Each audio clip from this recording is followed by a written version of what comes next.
there. This is the RPG Pundit, the final boss and internet shitlords. I'm going to just assume that you can hear me because I'm not Joe Bittman. And this is not I'm not using a complicated program. So I'm guessing that you can hear me. Welcome everyone to the 6,000 subscriber live stream. Just here cleaning out my pipes here. Sorry that we started a little tiny bit late because I wanted to finish sharing details of this live stream on social media. If you haven't already, spread the word, get people in here. We're going to be talking about a variety of things. I see that you guys have been talking quite a bit on the chat even before we started.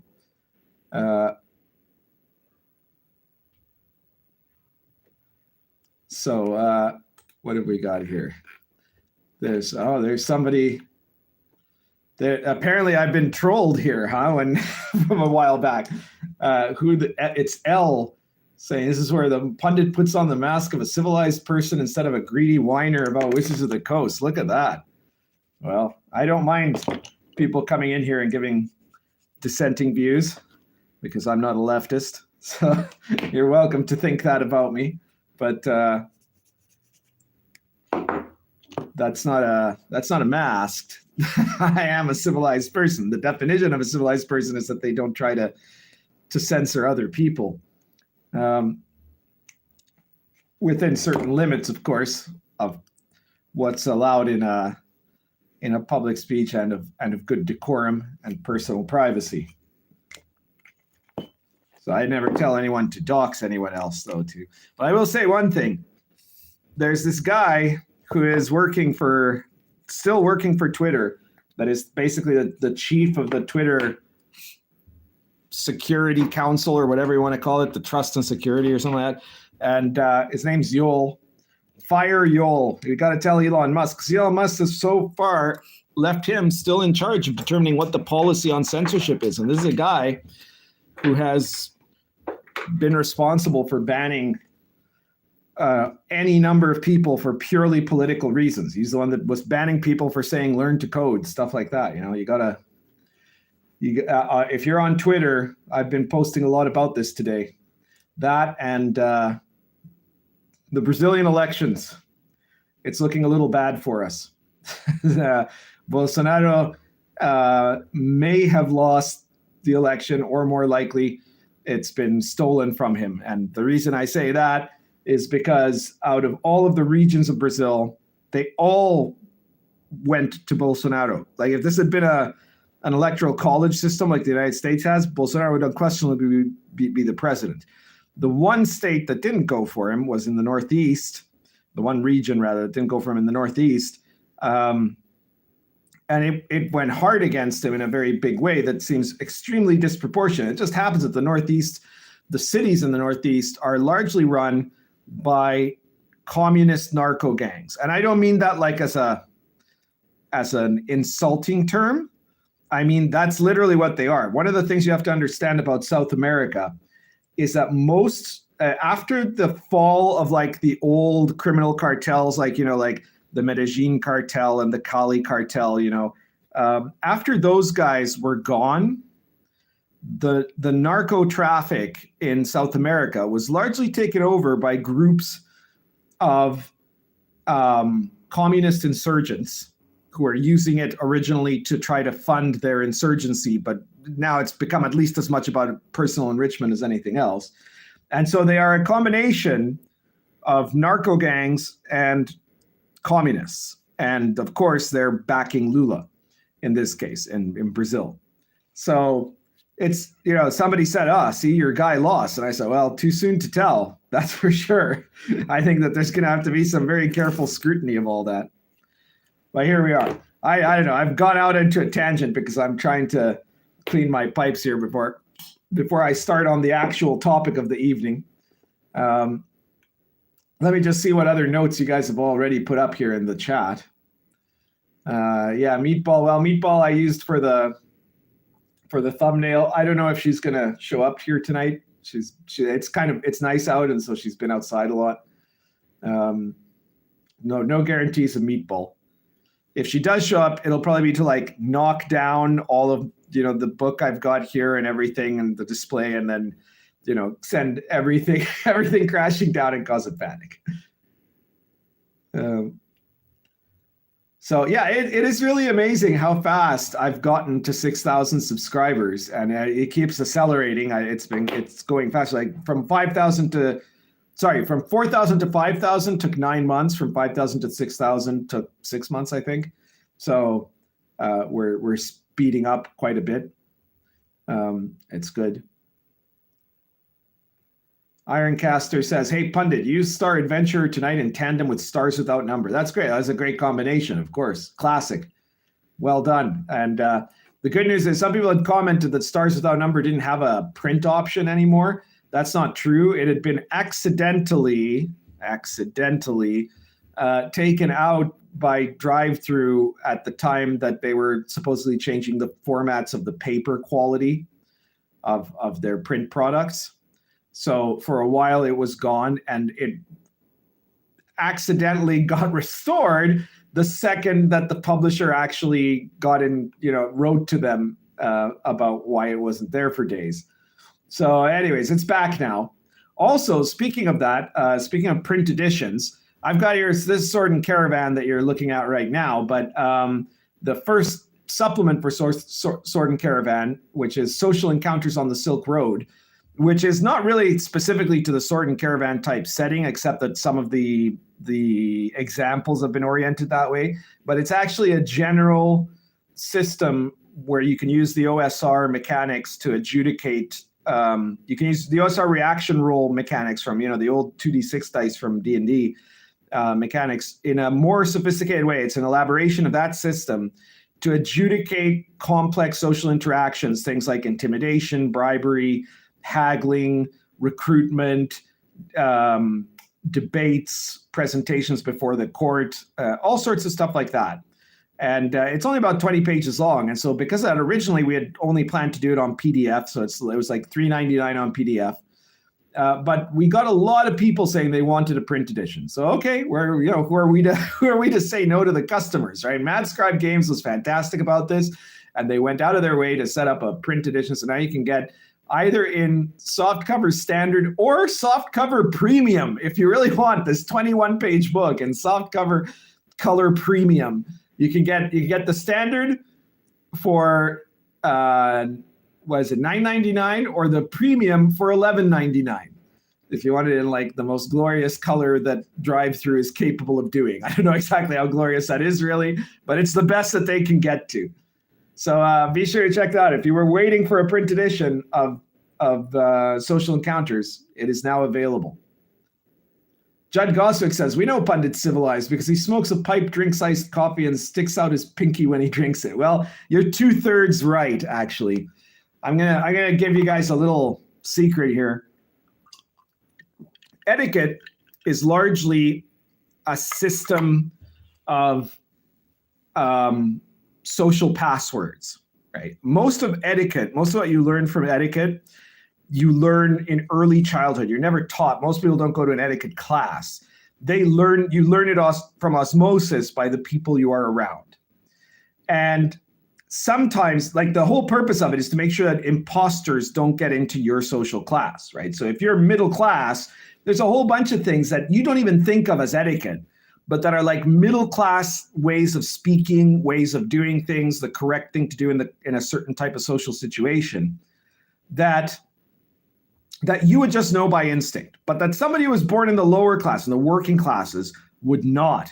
And so when a working class person goes to a middle class party, they will stick out like a sore thumb, and everyone will know that person, socially speaking, in terms of social class, doesn't belong there, right? And the exact same thing happens if a middle class person goes to an upper class social event. And in fact, there is such it's such a careful thing that people sometimes go out of their way to create barriers that are just meant to be these litmus tests. And sometimes also you have people creating misrepresentations, right? If you ask working class people, right, like people that are real salt of the earth working types, what it would look like to be at a dinner party of university professors, that what they would show you would not be real, right? And of course, they might think it was, right? And so when somebody went to an actual university professor's dinner, they might try to act according to what they have imagined from that story, right? And get it all wrong. And it's the same thing if you're middle class. You go to an upper class event, or first you've been presented on television. I mean, it's worse for the middle class than anybody else because the middle class created TV and movies, and so these stereotypes that you see written by largely middle class people about what the upper class standards of behavior are like.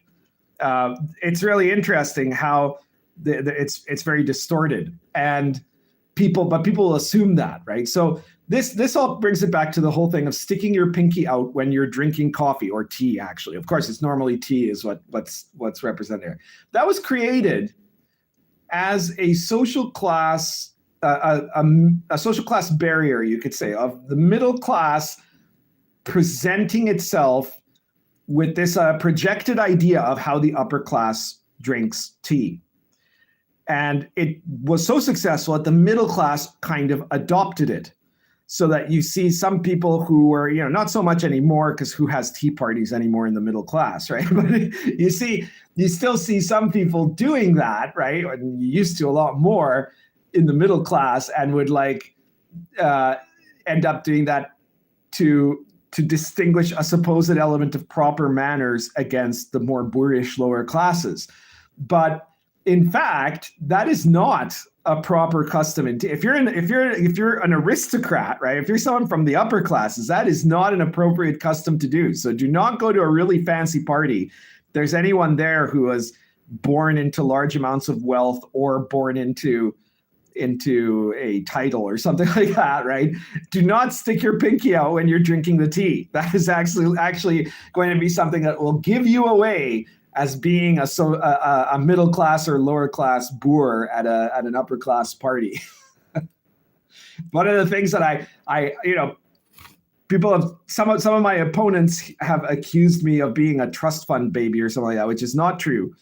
It's not true on my end or my father's end, because my dad always made it clear that he wanted all of his kids to make their own way, which was excellent of him, actually. At certain moments when I was a teenager, that kind of didn't sit too well with me, but I wisened up pretty quick, because also as soon as I hit 18, I also said, I don't want to get anything from you, right? And so I have entirely made my own way in the world.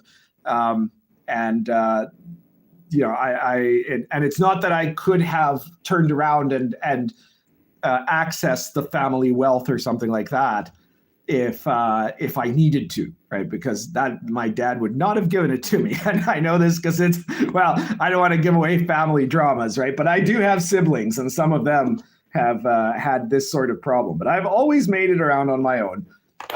But it is true, if you want to talk about privilege, that I was born into a family that was not enormously rich, but that came from a very high-born background, let's say. Anyway, that's why I know that you don't stick your pinky out when you're drinking tea. This is really not good. This live stream is not going the way I thought it was going to go. I had pre-prepared topics. I had stuff I'd written down. I had plans about what I was going to talk about, in how to, the elements of horror in RPGs, and also, what it is why it is that the wokeists have so much trouble presenting horror in a way that's actually successful. And I was also going to talk about kind of the horror of the modern world, or the postmodern world rather, and why the world is as messed up as it is. And of course, I was kind of hoping that we were going to be celebrating Bolso's re-election, but I guess we have to wait and see still. So I am going to start on those things, just finishing my cleaning up of my pipe here, but I am going to also finish looking at what people have said. Elle says, I thought J.J. Gaudi told people to ban people. Well, yeah. Okay.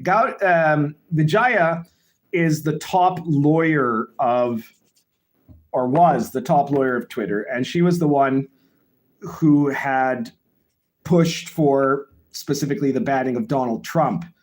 And she was the one who made certain executive decisions. Okay. But this guy, Yoel, what the hell is his last name? I've said fire Yoel. Is on Twitter, he's at Yoel. And he is the guy who was in charge of writing the policy and updating the policies regarding the censorship rules of Twitter, regarding what they would say are the what they would call the code of conduct or something. But it's Yoel Roth. That's it, Yoel Roth. He's the guy that's been doing that. And unlike Vijaya or Parag Agarwal, he has not yet been fired. And in fact, he has been making statements on behalf of the company under Elon Musk, where he's been talking about how Twitter's policies have not changed. Hateful conduct has no place here. He said this after Elon took over, right? And we're taking steps to put a stop to an organized effort to make people think we have. We've taken efforts to ban users involved in the trolling campaign, and we'll continue to address these things in the days to come to make Twitter a safe and welcoming place for everyone.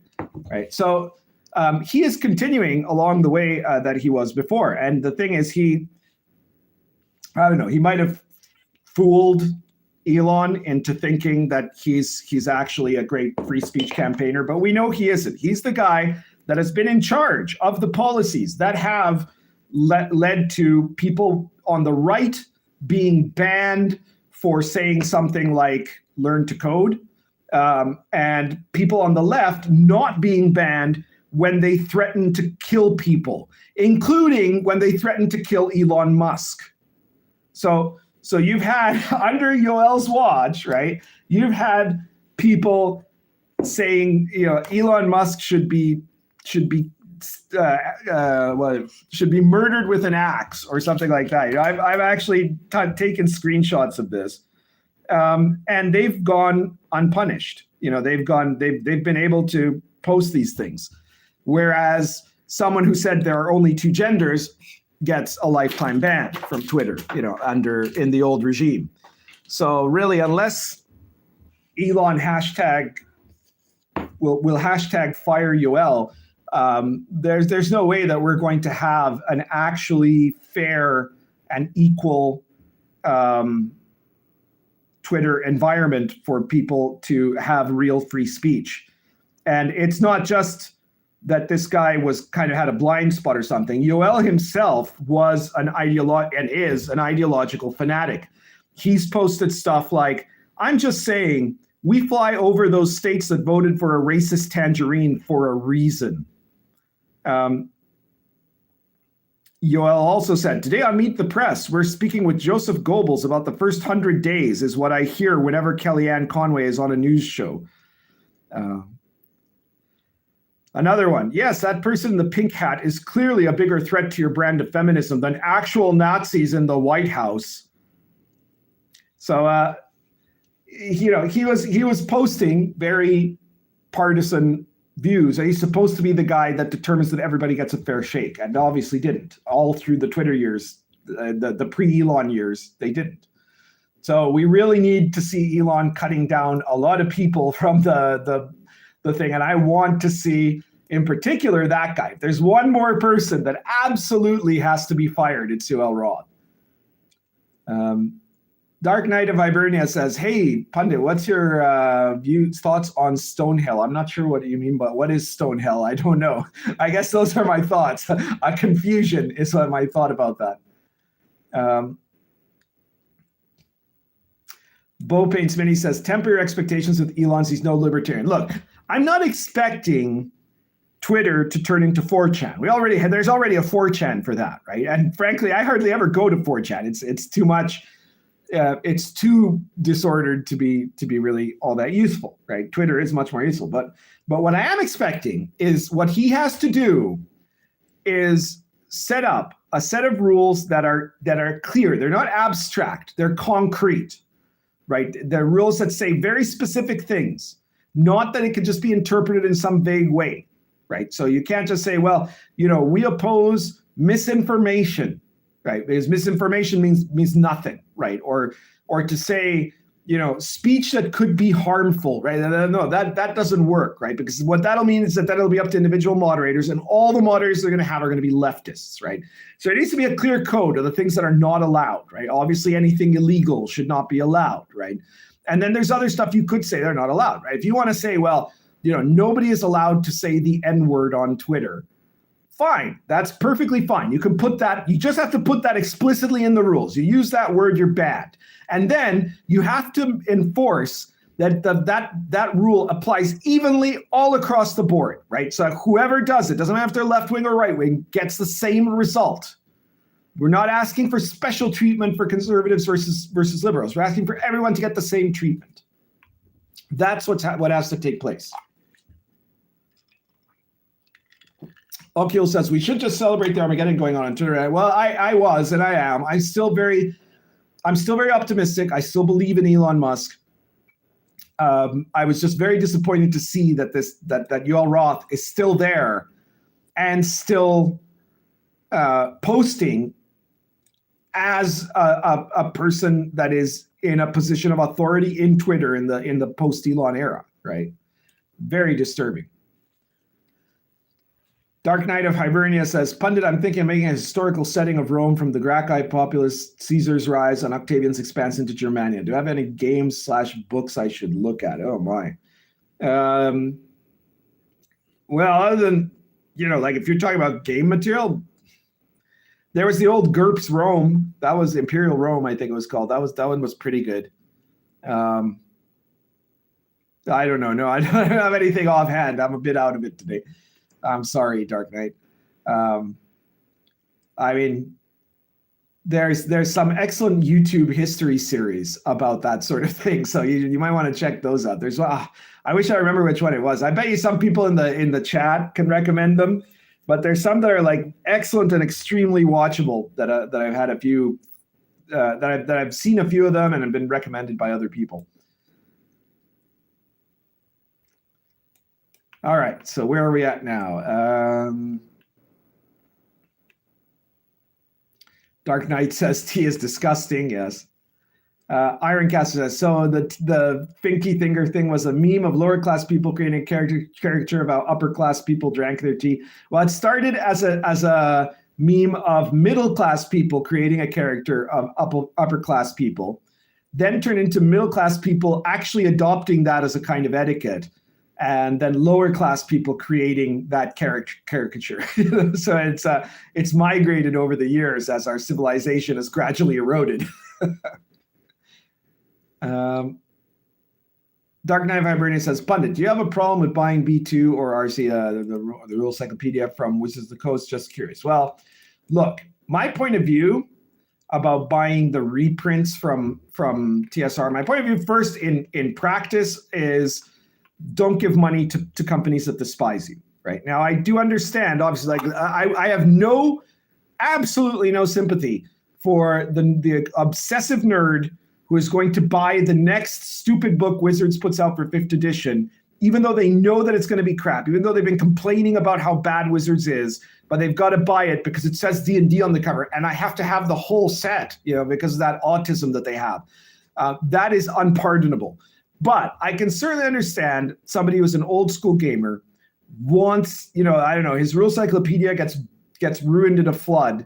He wants to get a new one, right? I can understand that a person would want to buy the print on demand of the Rule Encyclopedia in that sort of a situation, right? Or any of the other, TSR era products that are now available for print on demand, but that would still be giving money to Wizards. And I think it's it's an iffy thing. I would certainly recommend that everybody check out the OSR and look for alternatives in the OSR. But there are some things that are a sentimental value, and I can understand people going for that. So I'm not going to be an absolutist about people buying the reprint stuff.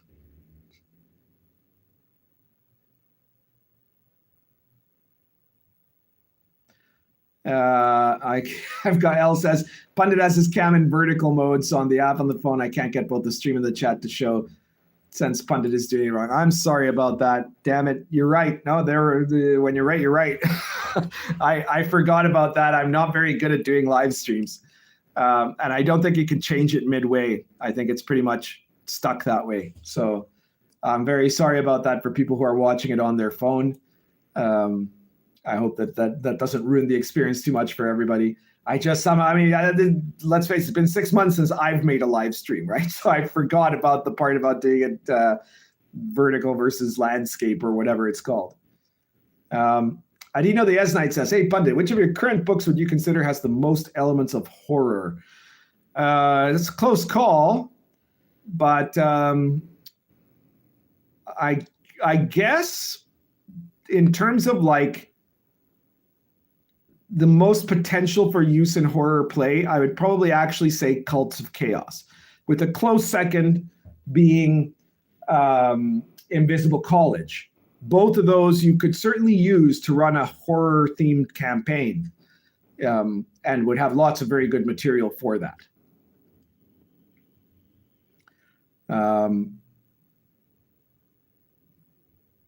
Offer Nave says, everyone in government and corporate America are like Atlas Shrugged characters now. Yeah, well, it's some of these, the prophetic nature of some of these things are a bit stunning.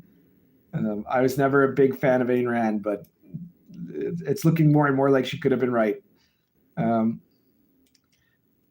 Tarantula says, Elon apparently got an automated how to be a good manager at Twitter message. Yeah, I saw that.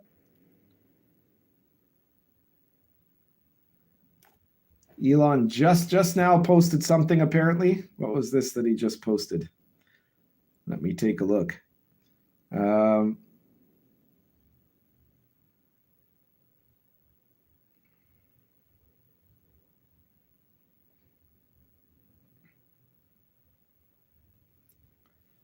yeah. Okay. So Watchell and the Twitter board deliberately hid evidence from the court. Stay tuned. More to come.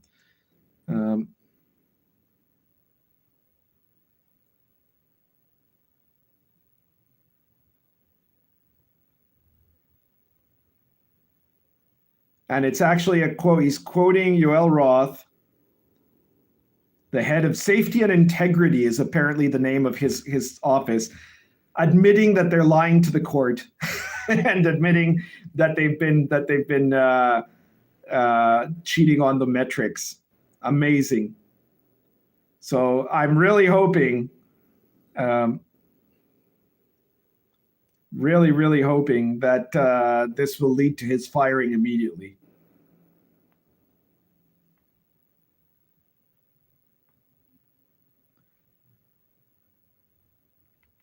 I'm just doing a quick tweet here. Why haven't you gone through to hashtag fire UL Elon? There we go. Fantastic. And thank you for the update there, Spam Man. That was really helpful. But yeah, I'm also thinking you're right. It might be that the UL guy presented something of value to Elon as a whistleblower. It's crazy. All right, we're almost caught up in the comments, I think.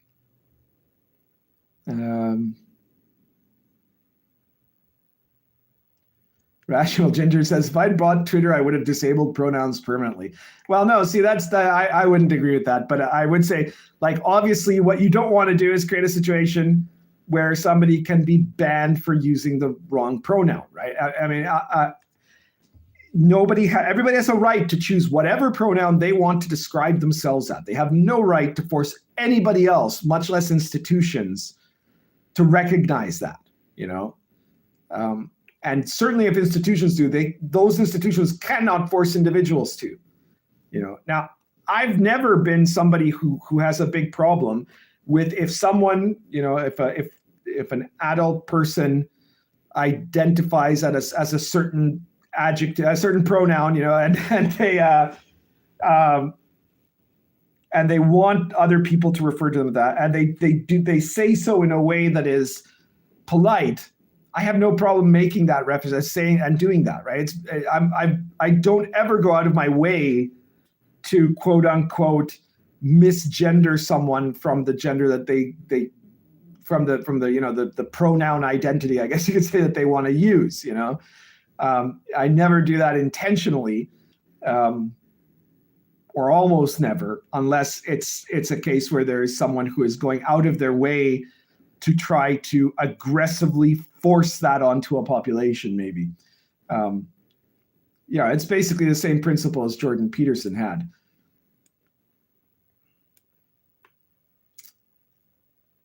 Oh, we got Nick Beardia here. Terrence, a lot of people here. Thank you all for coming to celebrate the 6,000 subscribers special. It's amazing how when I made the announcement that we're going to do this, the 6,000 subscriber special. At that time, I had just hit 6,002. And that was like, 2 days ago, right? Or 1.5 days ago. Now it's already at 6,052.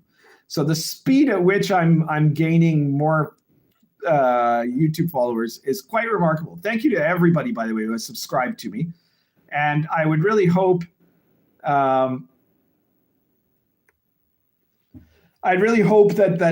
you will share this, share my videos, so we get more people coming in as subscribers, and more people liking and sharing, and of course more people checking out my products.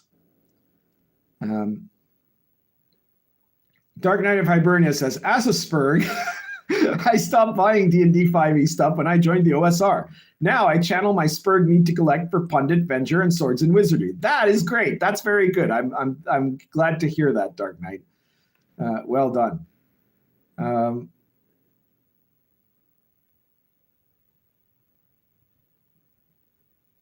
Let's see what else. Ryan says, giving WotC money for the POD classics sends a message of their relevance. The suits will notice, even if the wokes chose to ignore. Well, yeah, I mean, that's actually not a bad argument that Ryan is making, is that if you're buying the reprints, I have a lot of people buying the reprints, it will say that obviously those problematic, that they have the warning label and everything. It says these products are full of racism and bigotry, right? And if people are buying that anyways, and at the same time, the sales for Radiant Citadel or Spelljammer are like bottoming out, right? Like people are not buying that. That would send a very strong message to Hasbro about where to go, right? About what to do. So there could be even an argument that it could be justified to do that. Loath as I am to see Wizards get any money from the RPG hobby that is currently being attacked by them. Judd Gossick says, the most horror-laden funded game is No Murdered because it features the toughest, most depraved foes out there. Well, see, No Murder definitely is a horror game, but it's kind of a comedic one, I guess. That's a reference to an old RPG of mine, dude. Very nice, thank you. Though I don't make money to outfit anymore. I sold the rights to Presses Intermedia. They're the ones that make money if you buy No Murder. But it's a fun party game. Dark Knight of Hibernia says, Invisible College is horror-esque because of the weird occult stuff. Also, Cults of Chaos. Charles Smith says the lies and integrity, the lies and integrity council, or lies and lack of integrity council, I guess I would say,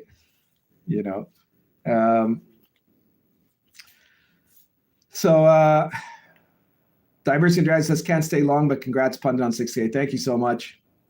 I appreciate everybody who's coming on right now, and please continue to share.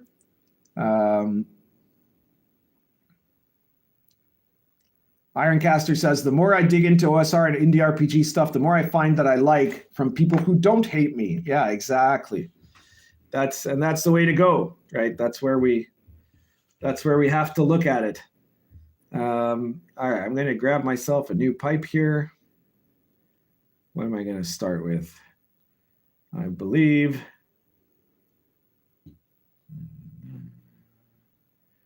let's start with a Dunhill. Where is that? Dunhill That's a done hill. Shell Diplomat. And I'm going to get myself, got my big jar of Cornell and Deals. What is that? Old Joe Krantz. Filling it up right now. Sir Guy says, really enjoy the content, Pundit. Have you ever created a solo game? No, I've never created a solo play game. That is not a big fan of solo play, to be honest. But I mean, I know that there's some people who've done good stuff with that. Kevin Crawford, I believe.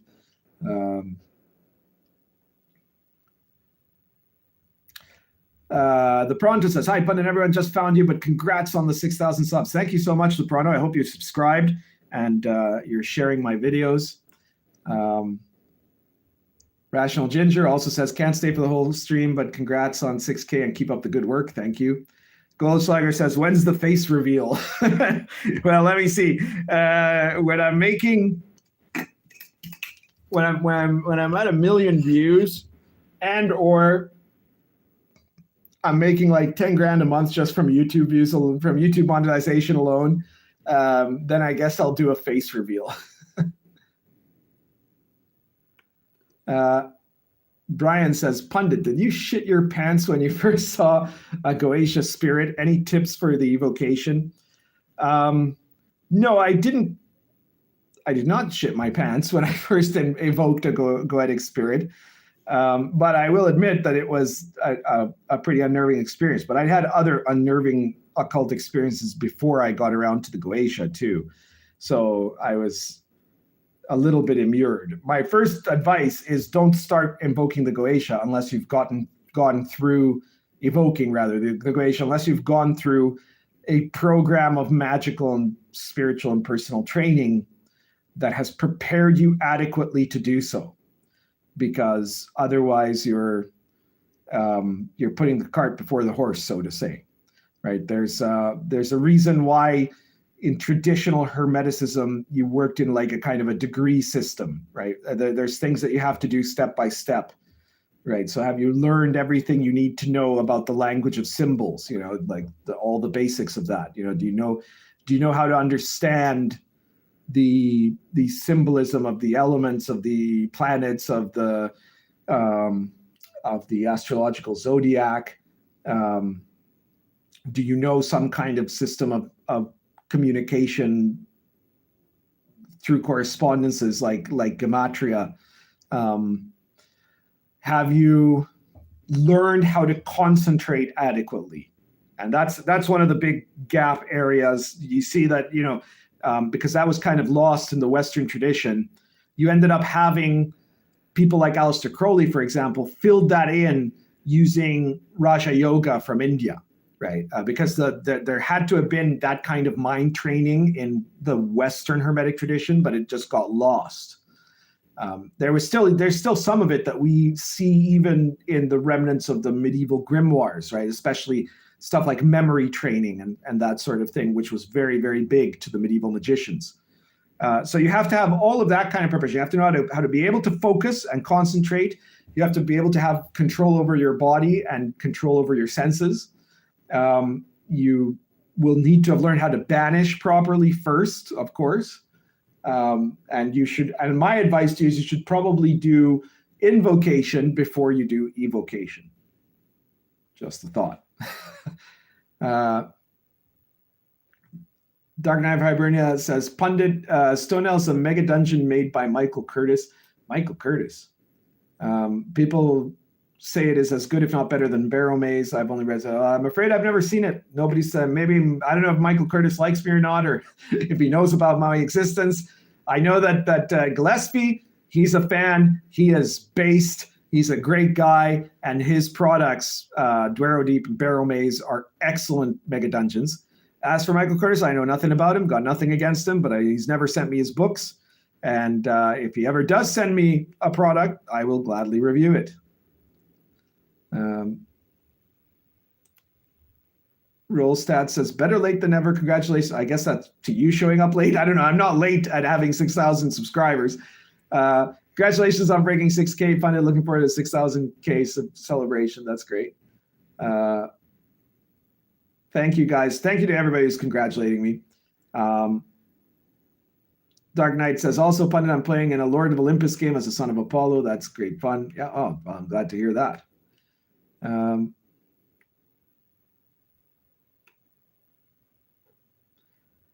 Ironcaster says, I showed The Invisible College to a friend into the Esoteric Occult. They were thoroughly impressed with what you put in that book. Well, yeah, because I mean, nobody else who's actually been a careful student of Western occultism has written an RPG that has put that kind of stuff in there in that way, right?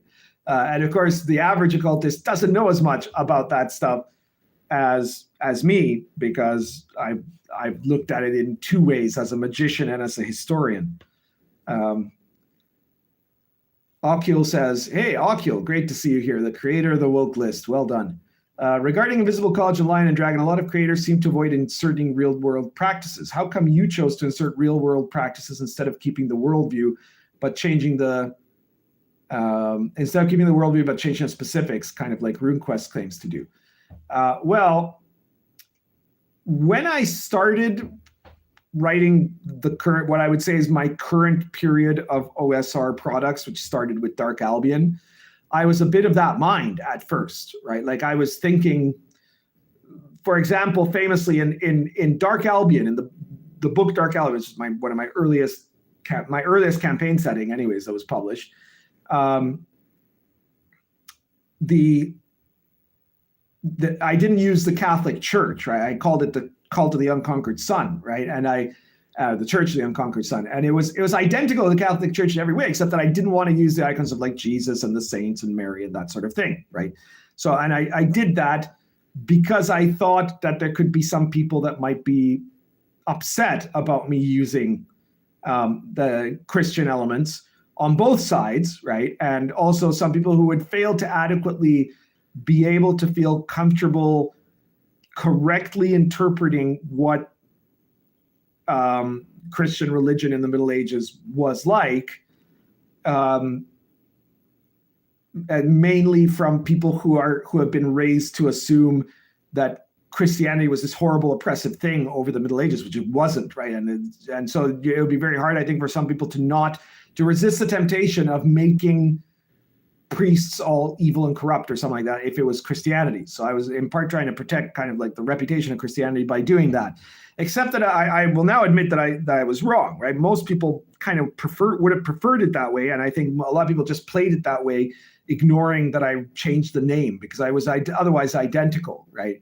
Now, as far as the magic system, because the system in Lion and Dragon is based on my homebrew game, I was using stuff from real magic in the homebrew game, not using real magic. I'm not Joe Bittman. I'm not trying to claim, that I cast spells while I'm a dungeon master. That's bullshit, right? But rather, I was using the real material, so I wouldn't just have some fake tarot cards like those Ravenloft cards. So, I would say, well, this is what real tarot cards are like, right? And so a person has this and this and this. Well, that's what this means, right? Stuff like that. And because of that, it was very easy for me to just translate that whole hog into Lion and Dragon. But by the time I wrote Lion and Dragon, I was already determined that I wasn't going to do this kind of shaving the serial number off, right? I was gonna try to instead present the medieval period the way people who lived in the medieval period saw it, and do that as much as possible and keep everything as authentic as possible.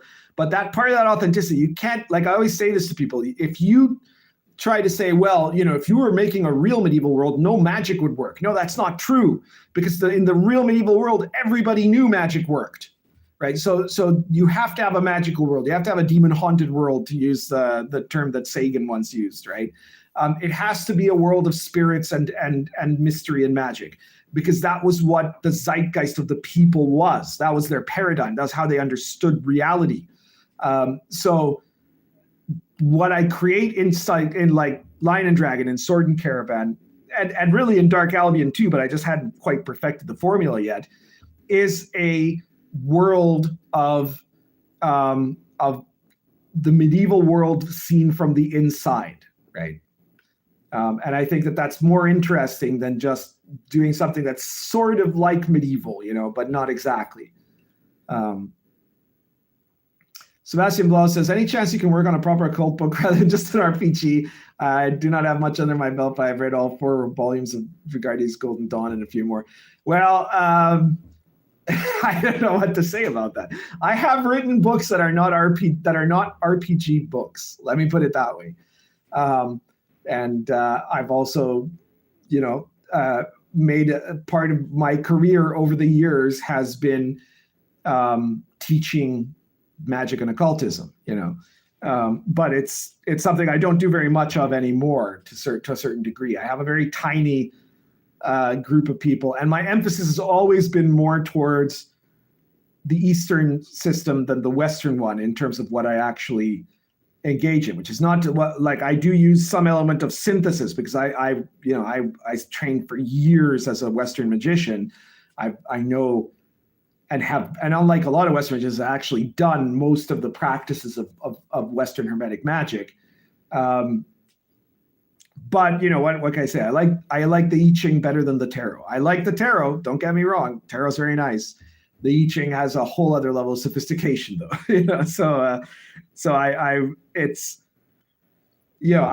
I've kept the two worlds a little bit separate, mainly not. Well, I mean, it's a bit of both, right? I didn't want kind of certain potential whack jobs in the religious or occult world coming and showing up in my RPG world, and I certainly didn't want the whack jobs in the RPG world showing up in my spiritual world and disrupting other people, right? Disrupting my friends or things like that, Dark Knight says, I need to run a sword and caravan. Good idea. Occult says, I'd love to get a good starting point for Hermetism. Most of my personal experience is animism and pagan practices. I can message you privately if it's too off topic here. Well, maybe message me privately because that'll also give me more time to think about it. It's kind of hard to come up with some of this stuff on the spot, and I'd probably need more info about what exactly you're looking for. Dark Knight of Hibernia says, Pundit, I'm having trouble trying to figure out how to run Lords of Olympus. Do you have any advice? Lords of Olympus, I mean, there are some guidelines there about how to DM it. I think you got to read the DM section very, very carefully. I'm not sure. You'd have to give more detail about what exactly it is that you're finding difficult about running Lords of Olympus. Obviously, mechanically, it's not very difficult. But I can certainly understand that there are some aspects that could be very difficult for some people, but I'd have to know what it was. Let me see what else. Occult says, we actually put the Catholic Church in Tardagalami. Yeah, a ton of people did. And that's why, for example, in Sword and Caravan now, I don't use any euphemisms, right? It's the Catholic Church, it's Islam, Shia, Sunni, and Sufi and Nizari Islam. There are Jews in it. There's Magians in it, Buddhists, and all of it. The section on the Sufis shows the Sufi miracles. Again, just like I was using some of the most common Christian miracles for the cleric class in Lion and Dragon. In Sword and Caravan, the Sufi class has the most common miracles that you see Sufi mystics in accounts perform. And in all respects, I'm using stuff. The Chinese sages have authentic practices that actual Chinese magicians used. I tried as best as possible even to make the martial arts styles authentic, all of that stuff. So there's no slight euphemism going on. It's all just what it is. All the cities are called what they are. All the places are called what they are, Neckbeer says, what's the worst OSR book you've ever got? That's a good question. Can I answer that question after I do the review of the Book of Antitheses? I'll get back to you, Neckbeard. Yeah. Offer Name says, wow, a lot of questions about occult. Well, it is the Halloween episode. What would you say to a rationalist atheist who is skeptical about occultism, aka real magic? Well, I'd say this.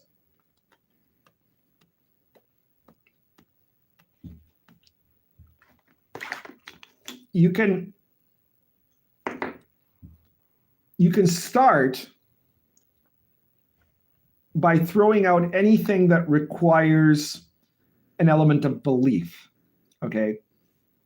The practice of magic, or of mysticism for that matter, should never be about starting with an assumption of blind faith and then doing something. It's rather that you will do something with an open perspective, but also not expecting that there will be a certain type of result, okay? But you also have to open yourself up to the fact that there's, I mean, and this is debates, a lot of the problems with rationalist atheists today is that almost none of them have actually studied any history or philosophy, and relatively few of them are even studying real science, right? So the most rationalist atheists are people who believe in the science, right? And they have a very low level of education, right? So the first thing I'd say to a rationalist atheist is there's a very good chance you're too stupid to be an atheist, right? Because you can be an atheist who knows things and who's made a very careful, conscious decision based on careful analysis of world history and philosophy and religious studies and also science. But science is the least important to those, because science has really nothing to say about God or not, right? But someone who has looked at all that stuff and has come to this conclusion that there is no God, right? That is, you can have someone like that. But 99.99% of atheists are not that. They're just people who are pissed off with God, or pissed off with their dad who made them go to church, or they're pissed off with the yokel kids that bullied them that they assumed were probably Baptists or something, And so most of it is very much an emotive, faith-based decision to be an atheist, right?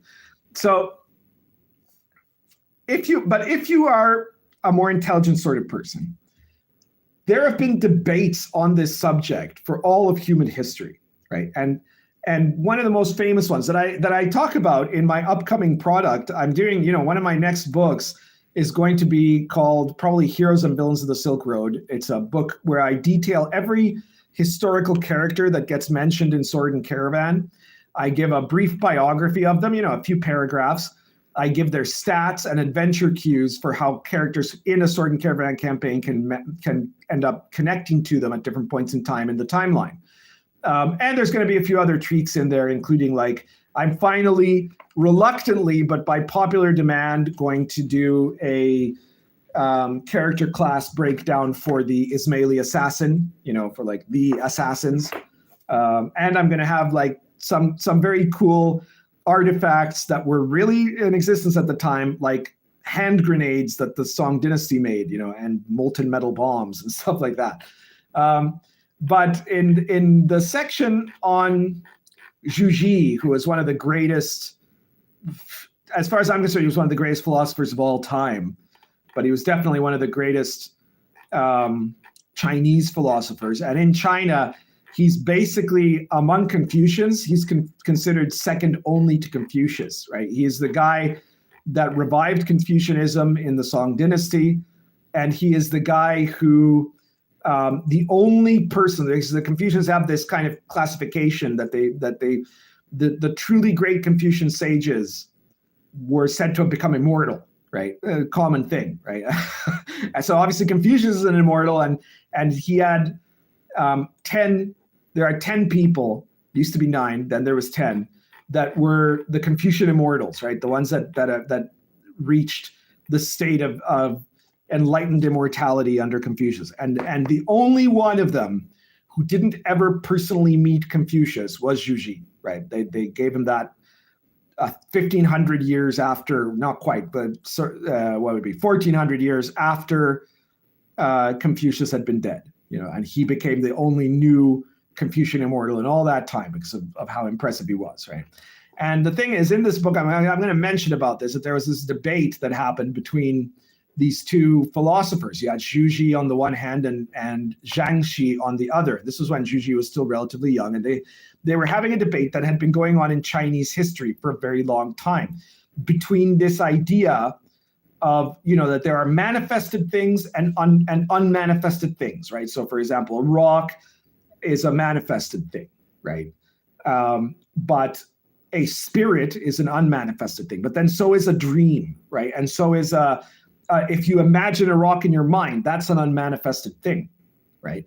And there was one school of thought in China that believed that the real universe was found in the unmanifested, in the invisible, right? That this was reality, and everything, and the material world was just a byproduct of that, right? So it's sort of like Platonism, right, where you have this Platonic ideal of which everything in the physical world is a poor copy of, and then the other side believed instead that material reality was the only real thing, right? And that the other stuff was just this kind of depending on who advocated for it, either the other stuff doesn't exist, it's not real at all, right? And has no substance whatsoever, or it's just this kind of shadow of physical reality, and Zhu Ji and Zhang Shi were on opposite sides of this argument, and they met up in the foot of Mount Heng, and they debated this question for 3 full days and nights. And at the end of it, both of them were completely changed, and their ideas about it were completely changed. And if you want to find out what the result of that was, I guess you're either going to have to go look it up yourself, or you're going to have to wait until my book comes out as to who won that debate. But it basically changed all of Chinese history in ways that, that are because of concurrent consequences, ripple effects, right? But it meant that, there was a different perspective. But this was the debate of, is the world purely material, or is there some kind of ghostly spirit thing, right? And the answer is both of those. I'm going to give you the one spoiler, is that the answer, both of those are wrong. Okay, so if you have that kind of level of sophistication to your thought, you aren't there yet. You aren't smart enough to be either an atheist or a magician. I've gone on probably too long, and I'm guessing that there's probably like half the group is left now because I've been talking about Chinese philosophy. Oh well, no, there's still 57 of you watching. I've got a really good crowd. I thank you guys so much for me having been totally off topic for the entire first hour of this show. I should probably get on topic at some point here. But I'm having too much fun reacting to your comments in the comments section. It's really great, and I hope you guys don't find my Peterson-esque derailing of my original plan to be a bad thing. Let's see here.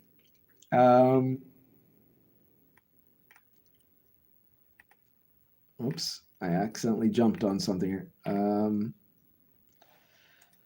Dark Knight says, Pundit, I'm getting into philosophy. Any Eastern philosophy you'd recommend? I have the Tao Te Ching and the Upanishads. I'm guessing he meant to say the Upanishads and the Mahabharata. Well, those are all very good.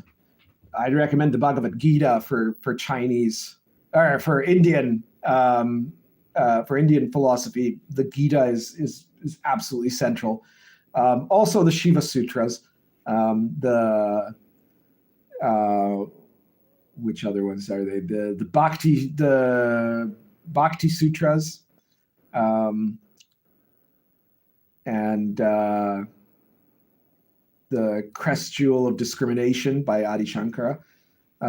Those are all very essential in understanding Indian philosophy and thought. In China, you need to read the Tao Te Ching is fine, but more importantly for Chinese philosophy, the I Ching is absolutely central. The I Ching is the foundational text. It's like the Book of Genesis.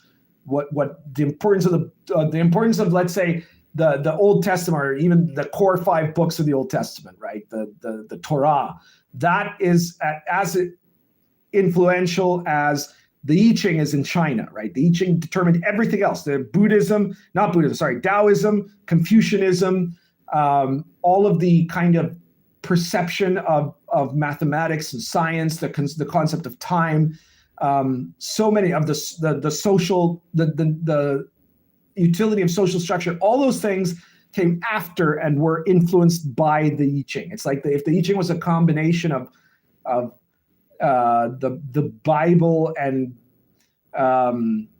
the works of the Greek philosophers, right? It's that much influence. That's that important in its influence in Chinese thought, and most people don't get that and think it's just like a fortune-telling book. It's not.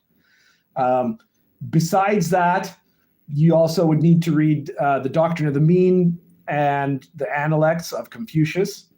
And then the problem is after that, things kind of go out in many different directions, right? And there's also a lot of texts that aren't easy to get in popular editions. So if like you want weird Chinese internal alchemy stuff, you might want to try to read, and good luck understanding it, The Secret of the Golden Flower. But if you're looking for Chinese, if you're looking for more information on like Chinese social philosophy and stuff like that, then Mewe and that sort of thing, the what I call the boring Confucians. Zhuji is essential, but it's very, very hard to find any of the writings of Zhuji in anything other than a heavy academic sort of translation in the West. But yeah, so there's a lot of stuff. I've probably covered that topic enough for the moment.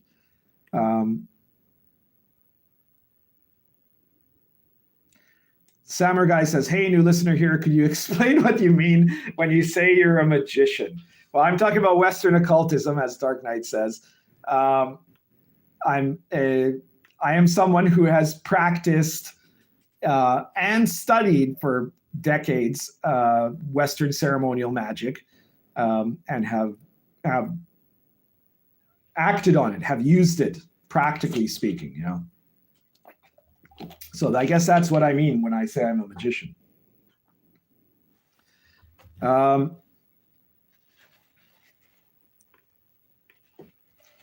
What have we got here?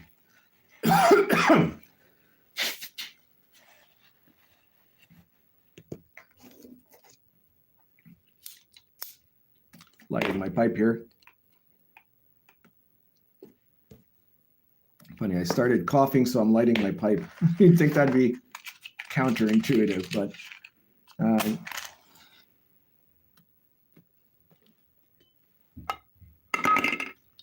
okay. Christopher French says, "Have you ever encountered Nephilim Occult RP published by Chaosium in '94? Yeah, I saw it. I'm not it's not hugely impressive in terms of authenticity, but but it was an interesting game and an interesting experiment in a game in particular.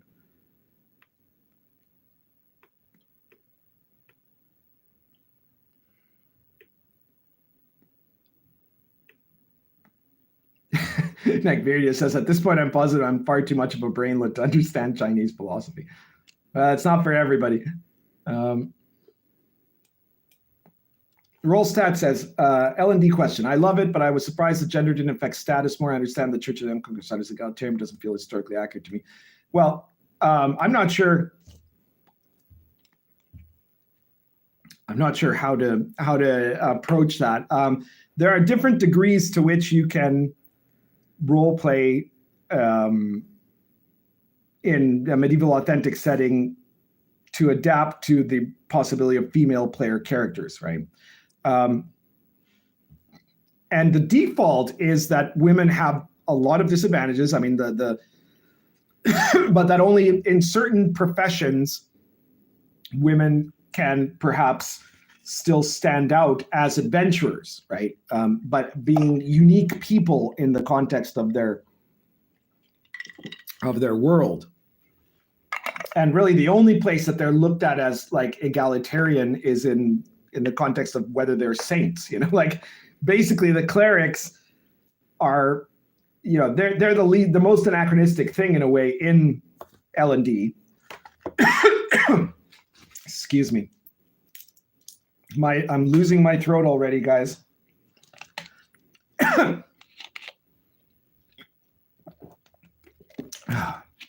Not good. Oh, right. But it's the only thing. It's the only one that is engaging in that kind of counter aspect. But the clerics are meant to be like living saints, right? So if God picks you, you're picked. There's nothing you can do about that. Oh my Lord. Sorry. I've been having a little bit of trouble lately with my throat. In this time of year, there's a lot of allergens in the air. And I get these allergic reactions. It's not really about my lungs. It's my throat gets tightened up. There's this, in Montevideo has these trees that have this kind of pollen that at this time of year, it just kind of explodes everywhere. And it's very easy to get this kind of allergic reaction to them. And I didn't used to get that all that often, although this year maybe it's been especially bad. The pollen was just like, it was insane how much came out of it. But I tend to get that where and I notice that if I'm engaging in talking for a very long time, like I have been so far, that gets worse. Or you get more likely to have that kind of reaction because you got your mouth open, you're breathing in a different way, and so that just a tiny particle, that pollen gets in there, and the next thing you know, you've got it stuck in your throat there, and it's horrible. I've taken an allergy pill just now, so hopefully that'll take care of it for me. I think I'm already getting better. I don't want to have to stop right now. Troy says, "Hey, RPG Pundit, love your vids. Congrats. Forgive me, I'm coming in late.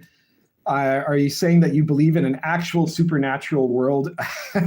Well, that supernatural is a stupid word, right? Because there's nothing that exists that isn't natural. So that's the first problem. That is the sort of question that shows that actually ends up becoming a trap from you being able to understand the purposes of things like mysticism, occultism, and even religion. There isn't two separate worlds. Offer Name says his love of halflings leaf damage his throat. Well, I'll have you know that I had very recently done some tests, including a throat test, laryngoscopy, and I have apparently no damage, no visible damage whatsoever in my throat at this time. So you'll be happy to know that is not actually the case. Charles Smith says it's springtime down there, right? Yes, it is currently springtime, which is the time when all this pollen explodes from these trees. All right, it looks like I am actually up to date now. I've actually caught up. So I'm going to talk about what I was going to originally talk about here, which is this being the closest possible to Halloween. Halloween is tomorrow night. I wanted to talk about horror in the context of what makes horror as an RPG, in RPG play and stuff like that, right?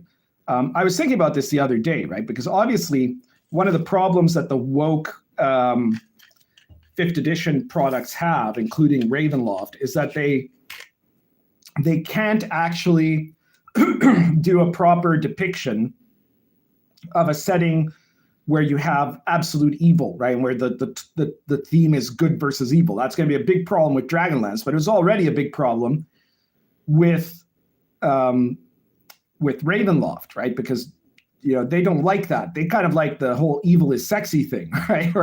And they don't really believe in evil in the sense that normal people do, right? That there can be something that's absolutely evil. No, everything is, just about your feelings, right? It's I guess you could say it's an act of evil to deny what someone says about their own feelings, right? But that's as close as they get. And I was thinking, well, is that what makes them bad at horror? But I don't think that's actually the only thing. There's another element to it, which is that in the first place, there is that question of evil. But evil by itself doesn't create horror. right? Like you can have all kinds of stories, for lack of a better term, where you feature terrible evil winning, evil losing, the struggle between good and evil, without that being a horror story, right? Like, Lord of the Rings isn't a horror story, but it is a story about good versus evil, right? So that's not the only component of horror as a genre. There's another combination to what makes something horror, and that is the unnatural. Ironic, given I was just talking about supernatural, right? So the unnatural is to say that which is that which was not meant to be, or that which is contrary to what is the normative. If you run into a guy and he's trying to mug you, that's not a horror story. That's a story, but he could be evil, right? That's a story about an evil person trying to attack you, right? But if you go into an alley and there's like this dog, and then suddenly it stands on its hind legs and starts speaking to you in Latin, and then you see its eyes start to glow, right?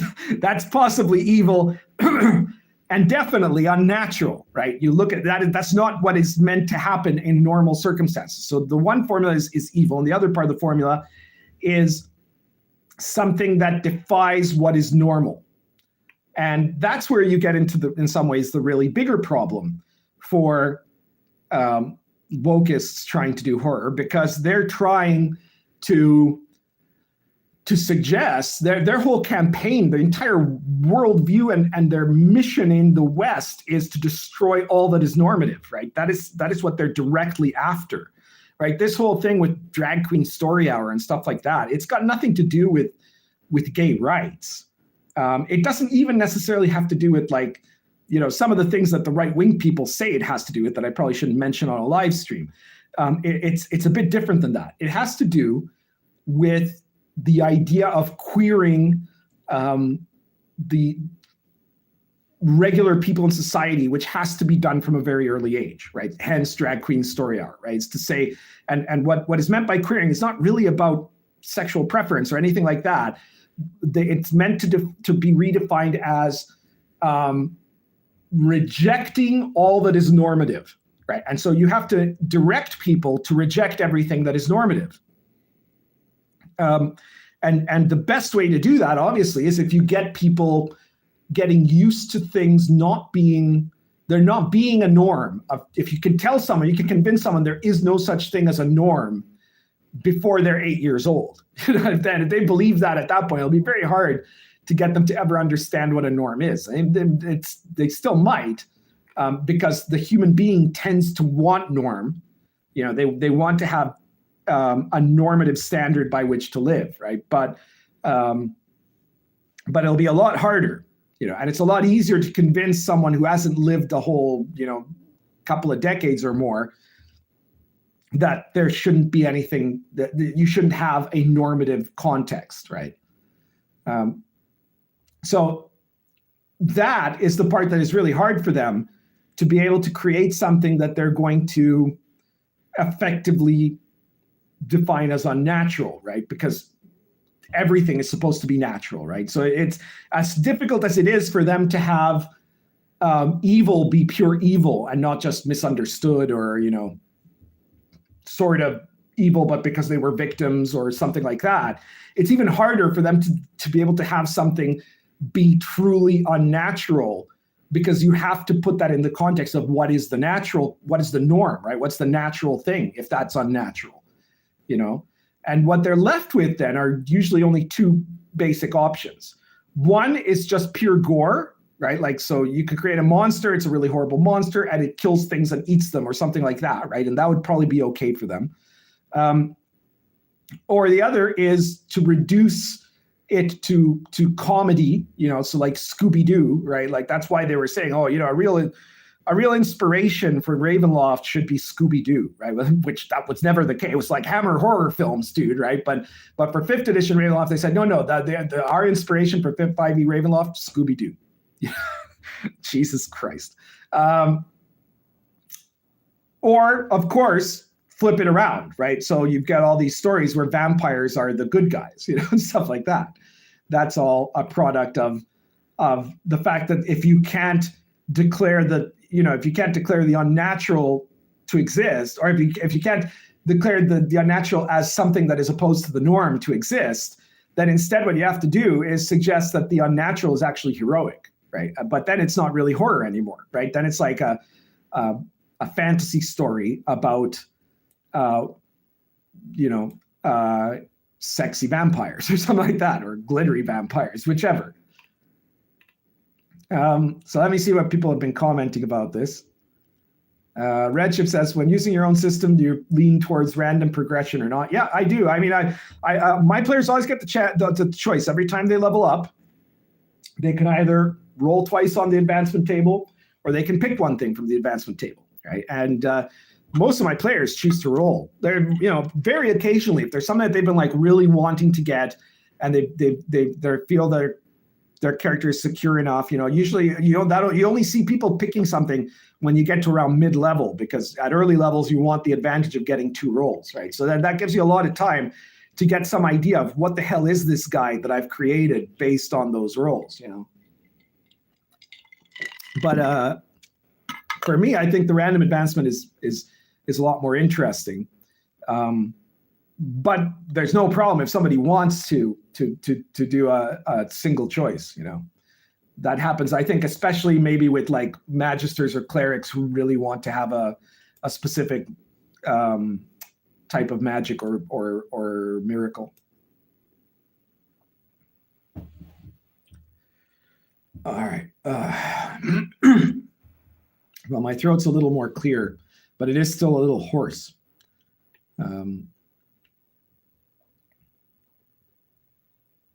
The Jim says, I don't know that I totally agree that horror needs supernatural elements. Horror needs vulnerability. Lots of different kinds of horror. For example, being stalked by a psycho killer. Well, is that horror or is that a thriller? Horror to me always has the suggestion of something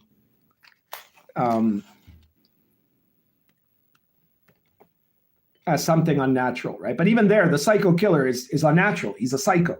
Right, so that is, you can certainly have something that it doesn't quite, there are some really clever things, like the first season of True Detective was really brilliant because it left you completely wondering whether this had actually been just a bunch of freaks or whether there really was, whether Carcosa was real, and that sort of thing. That was great because it could be either way, right? And when you get far enough away from a normative society, you end up having the collapse of those boundaries of what is real and what is not, because so much of what is real for us depends on having a standard that is in the experience of our human nature. And by moving away from that experience and specifically kind of the virtues and the values that are inherent in our human nature, we end up being further away from being able to tell what is real and what is not.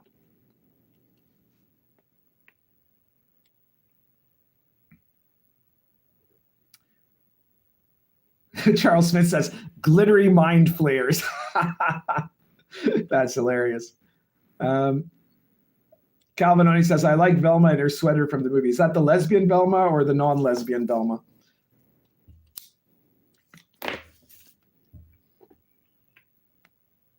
Neckbeardia says, played Death Frost Doom, and I think that's the closest I've ever come to a true horror game. The dread and panic from the players when the skulls started to fall was amazing. Yeah, if you do that right, that moment in Death Frost Doom is really great. Oh, crap. Now I got a new problem. My battery is starting to run low. Only starting, though, so I'm going to plug it in here. Let's see if I can manage to plug this in without collapsing everything. Going to be a bit of wiggling here.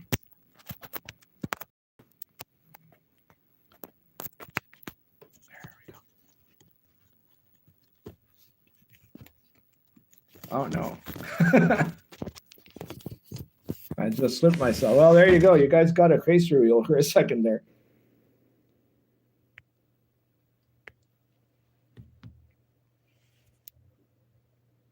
the hell did I?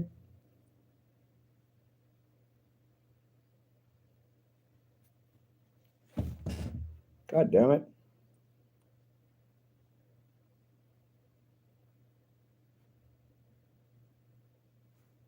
Is that it? Yes, that's it. I must have accidentally pressed the rotate camera button. Bummer. But all right. Damn it.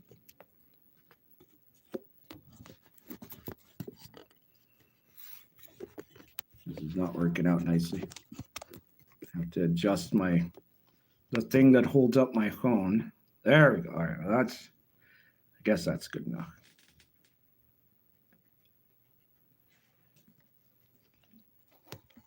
See how I can, maybe I can do it like, can I do this? This is going to be some kind of a disaster here. All because my phone was dying. Shit. All right. What am I doing here? 20%. Why the hell does this thing have to be? Can I do this up? Rotate the. Oh, look at that. I can do this. Now it's upside down, though, isn't it? Yeah. Okay. No, that doesn't work. I do not know what I'm doing here.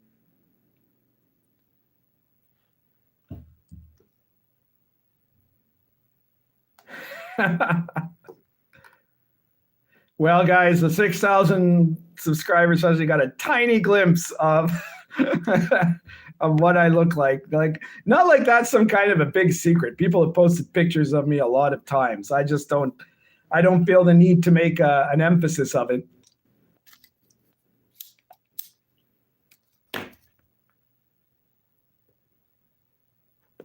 All right. Let me see. Can I hang on?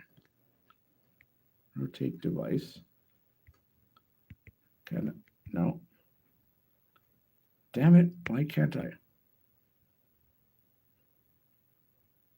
No. This is a mess. Got to figure out how to do this so that it can rest properly.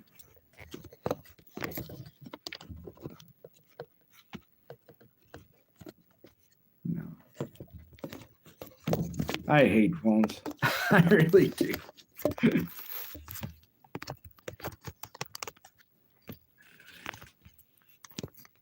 Okay. There's that. Now this.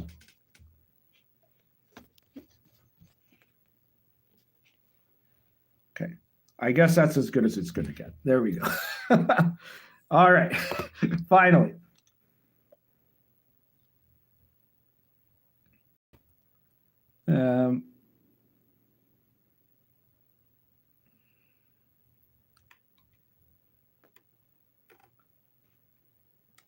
Boomer moment detected. Yeah, really.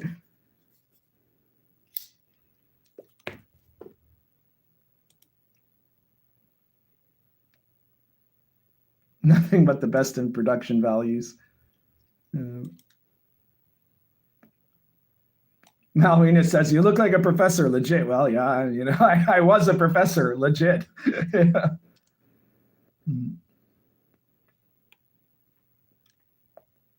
Pundit saying, oh no, right as the camera rests perfectly at his pipe smoking face is like a comedy film. Except Pundit's not a boomer, but he plays one better than I do. Yeah, I'm Gen X, absolute dead center Gen X.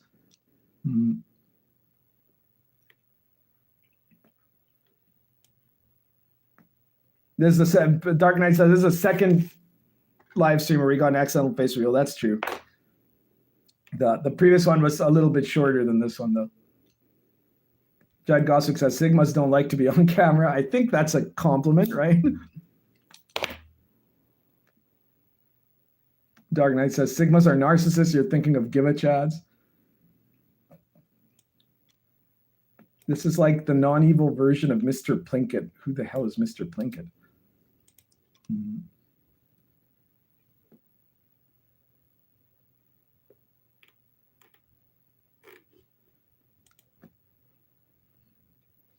What the hell? I don't think there's a lot of resemblance between me and Mr. Plinkett. Maybe I should have given you a longer look there.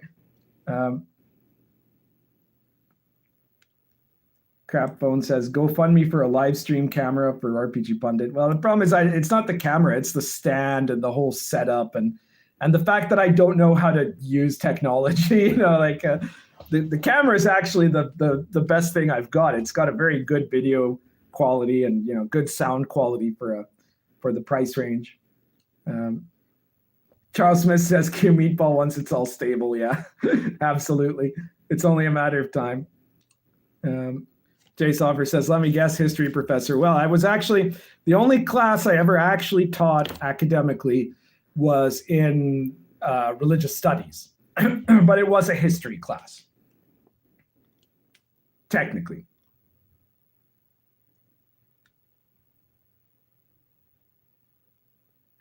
The Jim says, question, I know you're big on the OSR and the old school D&D.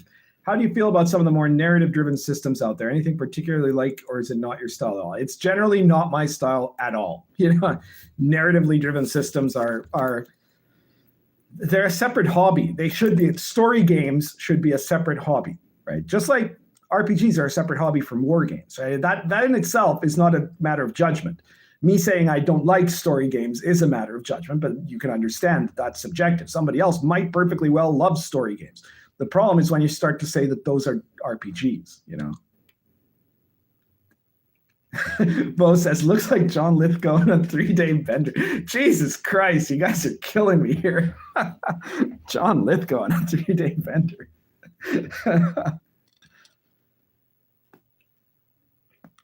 I don't know. I would have at least rather had it be like, a slightly more upmarket Christopher Lloyd from Taxi,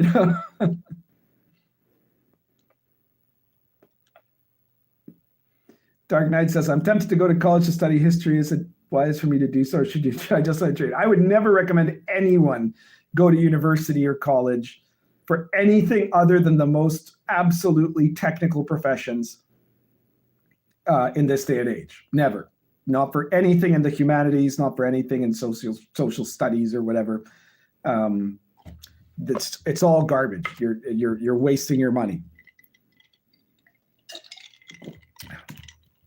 If you're desperate to be in a job that literally requires you to go to university for it, then go to university for that, I guess. But you're not going to get a quality education from almost any university in the Western world anymore. And like the decline has been horrendous, right? Like just compared to the early 90s to today, it's been appalling. The early 90s were already a bit of a decline from what they were, say, in the 60s and 70s, but it's still, it was still way closer to that than what either of those are to 2022.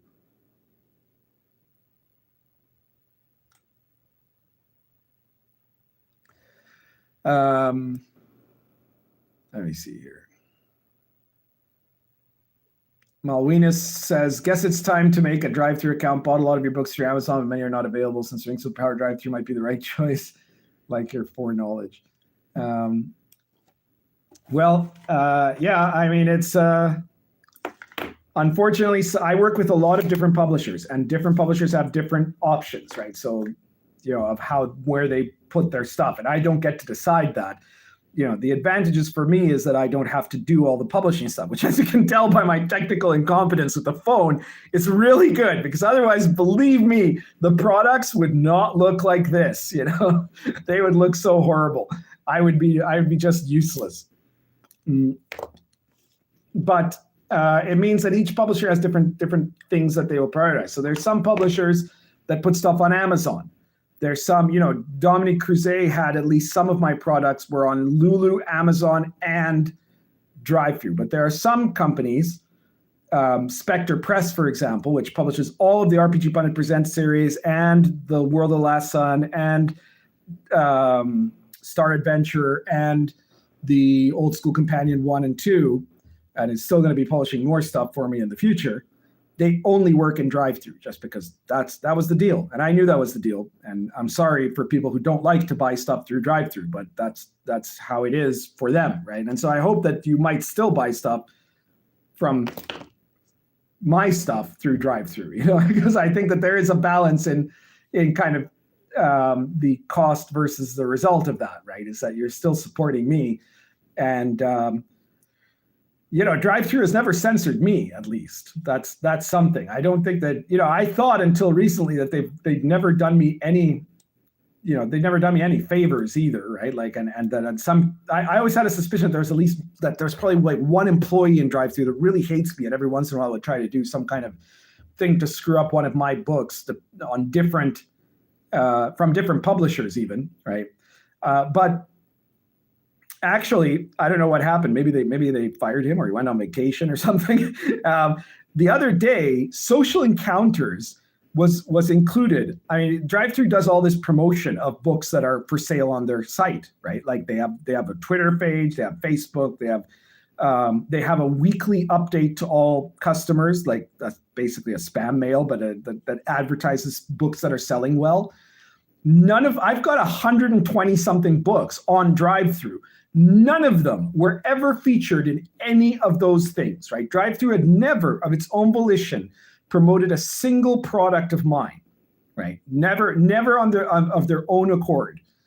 But this week, apparently, Social Encounters on the Silk Road was included in their weekly mailing. And I was just blown away by that. I had no idea. That was crazy, so great. Maybe it's changing. I get the feeling that a lot of things are changing now. And let's hope it continues.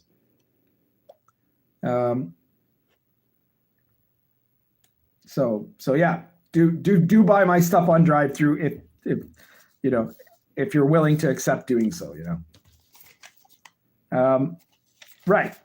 So there is another kind of horror, which is the horror of our postmodern world. Somebody just said Brazil is changing. Yeah. Well, we'll see. Still too soon to tell. But our postmodern world has become horrible for I'm going to put on my history professor jacket now and talk about the context of why it is like this. And to begin with, what I would point out is that let's start with the question of China, right? China is, in some respects, a really brilliantly designed society. Okay, modern China, right? It's extremely prosperous. A vast part of the people have a high level of comfort, and you're able to engage in all kinds of media and all kinds of forms of self-expression in China. Of course, the one thing you can't do is have that access to media or that self-expression in any way that opposes the system or that actually matters. So, people can do, like, you look at WeChat, right, which is this social media in China that Elon Musk, for example, thinks is incredible, and it is incredible. It has like all in one, all kinds of stuff, and Google and YouTube and TikTok all together in one thing, right? People do all kinds of stuff with that, and you can express yourself in all kinds of ways, and there is all kinds of freedom in it. Okay, so it's very open, and I think I just said TikTok, and this the video froze for a second. I don't know. Are we still on? Can you guys still hear me? I just saw the okay. It's still all good. All right. I thought for a second I'd said a forbidden word. But the thing is, you can do that about, your fashion. You can do that about your dances, and you can do that about all kinds of things. But you can't do that about opposing the system in any meaningful way. You can't do it about anything that actually matters. Right. And China wasn't always like this. I mean, it wasn't even like this in our lifetimes for a lot of us. Right. I mean, China was for a long time a country that was in extreme poverty and in terribly bad shape, thanks to Mao Zedong and the Chinese communists. And what changed that was that China, after Mao Zedong it was in such a state of crisis that when Deng Xiaoping took over, he established a set of economic reforms, right? And economic reforms without democratic reforms, right? So they switched. China basically became a capitalist, centrally controlled capitalist, in a way, really a fascist country, because that's the definition of fascism, is where you have the corporations and the government work in a unity under a kind of central directive, but not the people owning or even the government owning the means of production, right? Which would be what communism is. But so he created this capitalist society that didn't have any kind of democratic protections, and we saw that in Tiananmen Square, right? And the rest of the world, in reaction to this, opened up the global monetary system to China, right? And they did this ostensibly because it was supposed to change China, right? The argument that you would hear them make for people in the West was that, well, if we open up to Chinese markets and open up our markets to China, then what'll happen is that the Chinese will gradually become democratic. They'll become more like us. The more capitalism they have, the more they are part of the community of the international market, the more that they'll become like us. But that, of course, isn't what happened. Instead, it turned out to be exactly the opposite, right? It changed the West, because what happened was that the classes of the financial elite, right, of the global monetary system, the people who were in both business and government in the West, looked at the Chinese model as Deng Xiaoping had created it, and they wanted the West to become more like that, because they saw that it was this non-democratic financial system that would mean that they wouldn't have the one problem that they felt got in the way of their creating a functional and stable society, right? Which was democracy, right? Democracy and actual freedom of speech is a peril to technocrats who want to believe that they can create a stable and functioning and healthy society, right? So these technocrats basically started transforming Western institutions, right? And the way that they did this was through what first in the European common market and the European community, what was very cleverly termed non-majoritarian institutions, right? So it said, you've got this political system, right? You've got the government of France, the government of Germany, the government of England, the government of the United States, right? And the people in control of the government there are elected democratic politicians, right? Who are meant to represent the people. And they can be reelected by the people, or they can be kicked out and somebody else elected if they defy the will of the people. And that's a big problem. So what we're going to try to do is create these structures, these institutions inside and outside of government that will end up having ever increasing regulatory power, right? So literal regulators, these institutions that are meant to report on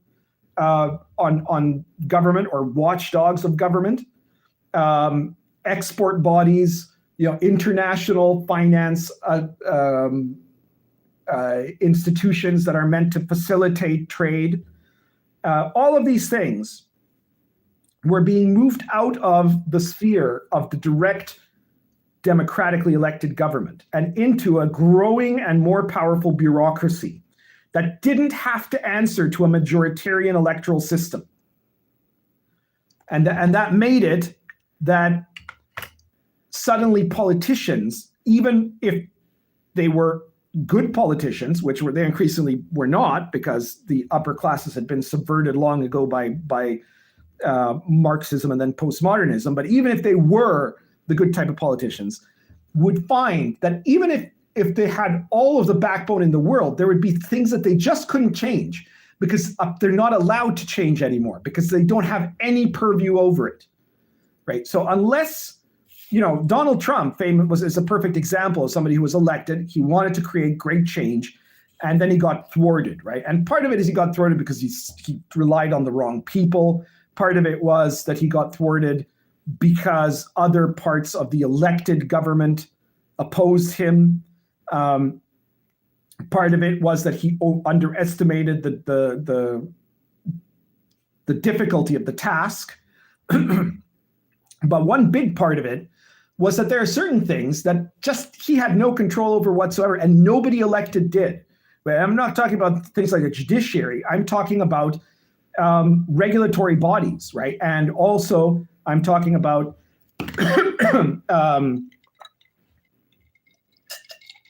excuse me. Also, I'm talking about things like law enforcement, the deep state, and all of that, right?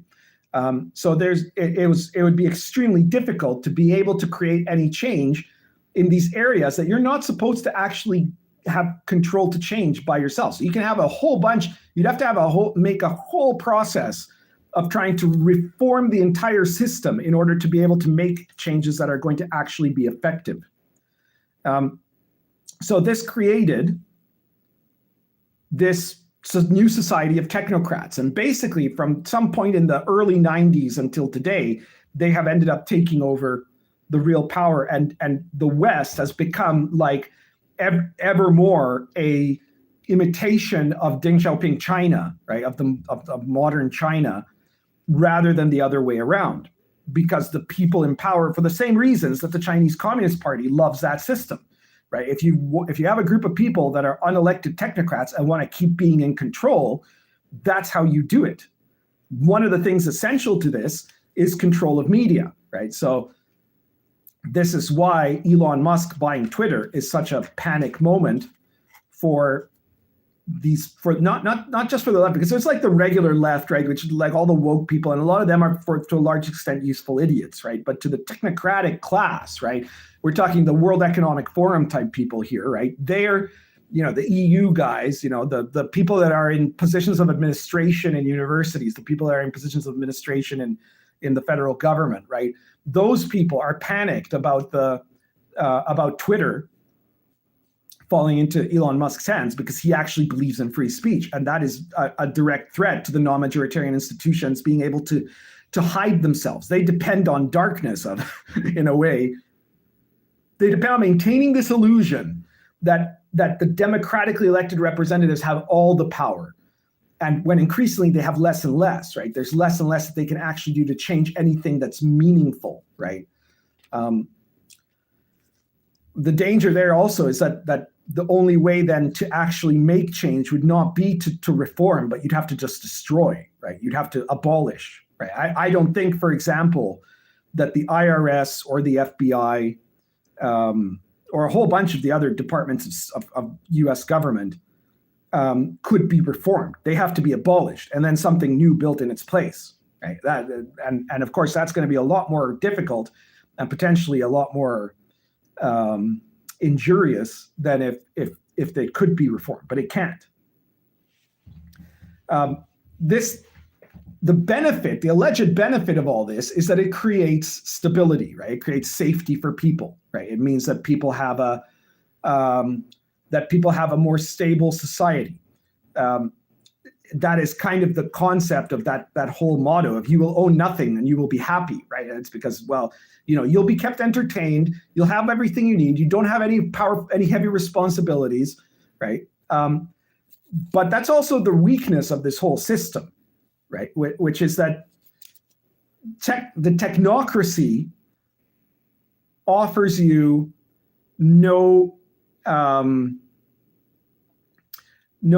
introspection, right? It offers you no inspiration, and it has no myths, right? All it has is to offer you is a certain level of comfort. And because also most of the technocrats are also incompetent, right? They're people who think they would know how to run the world, but it constantly explodes back in their faces.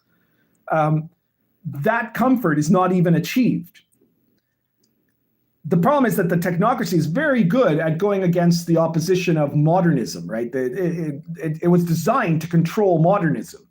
So if what you're basing your resistance to the technocratic state on is modernist values, that can be a bit of a challenge too, because modernism certainly is big on inspiration, but it's very poor on introspection or on myths, right? It's about narcissism, right? And that's what modernism has culminated into, is this kind of narcissistic quality.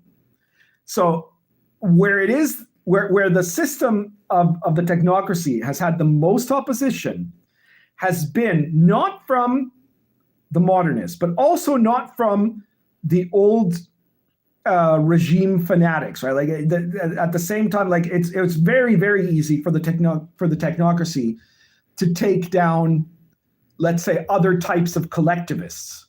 You know, they've completely subverted communism. Let's start with that, because obviously communism, as the people in 1918 imagined it, has no resemblance to what the technocratic liberal state is like. But the technocratic liberal state owns them now, right? Alejandra Ocasio-Cortez is a servant not of Marx, she's a servant of the technocrats, right? And so are almost everybody in the modern left. There are very few old school, truly Marxist leftists left, right? And you can tell which ones they are, because they're the ones that are saying, no, hang on, diversity is not part of Marxism, and talking about, racial inequalities or gender inequalities or sexual inequalities are not, none of those should exist. They're all just, according to Marx, all of that is actually just a false flag to cover up the inequality of class, which is the only inequality that really exists according to Marx, right? So if you see a Marxist still arguing that, still saying, all this talk about, BLM is just bullshit, well, they're a real Marxist. But anybody who says they're a Marxist but says BLM, they're not really Marxist. They're servants of the technocratic philosophy, right? And it subverted the neocons, right? We see that, right? The neocons are completely a part of the technocracy, to the point that they were directly opposed to the guy that did fight effectively against them, Donald Trump, right? He was not the only one, right? The Brexit movement fought effectively against them. Bolsonaro fought effectively against them. And there are other newer people too now today, right? In Italy, in Sweden, for Christ's sake. Right? Who'd have thought in Sweden, Ron DeSantis, Danielle Smith, right? The winning formula against overcoming the technocratic state has to actually be this very interesting combination of individualism plus myth, right? It's this, the modernist quality of individualism, believing in freedom of speech, believing in free discourse, believing in all the best parts of modernism, with none of the worst parts, because what you add to that is these elements of these mythical values that are found in traditional normativity, right? So it's individualism plus faith, right? Or individualism plus patriotism, individualism plus family, right? Individualism plus virtue, right? Individualism plus responsibility, as opposed to individualism plus narcissism, right? And if you look at the campaigns of the people who have successfully fought against the non-majoritarian institutions in the technocratic state, that is the formula that the people that come behind them have in common. They're very much not in any way like old school theocrats or something like that, nor are they, like, they're not, this isn't the Christian coalition. The Christian coalition got its ass handed to them by the technocratic state, right? But so did the hardcore, the anti-corporate left, right? They got their ass handed to them, because both of them were the process to beat them was understandable, right? But if you have an individualism that is combined with the element of inspiration, and an inspiration to something higher than just your own individuality, which ironically brings us back to China, because that was actually the model of Confucius. Confucius was not Confucius was not actually a collectivist. And I know that probably goes against everything you've ever heard about the guy, right? And everything you've ever heard about Confucianism, but he wasn't. Confucius was the ultimate individualist, right? He says the basic unit of all civilization is the individual. And the thing you have to cultivate is the individual. It's not the group, right? He did this in a time when he was faced, when there were two other philosophies, legalism and Moism, one of which said the ruler is the fundamental unit of society, and the other one said the state is the fundamental unit of society. Confucius is saying, no, it's the individual. You cannot have a stable family without a cultivated individual. You cannot have a stable locality without the cultivated family. You cannot have a stable state without the cultivated localities. So all of it starts from the individual. That's why he made such an emphasis on meritocracy.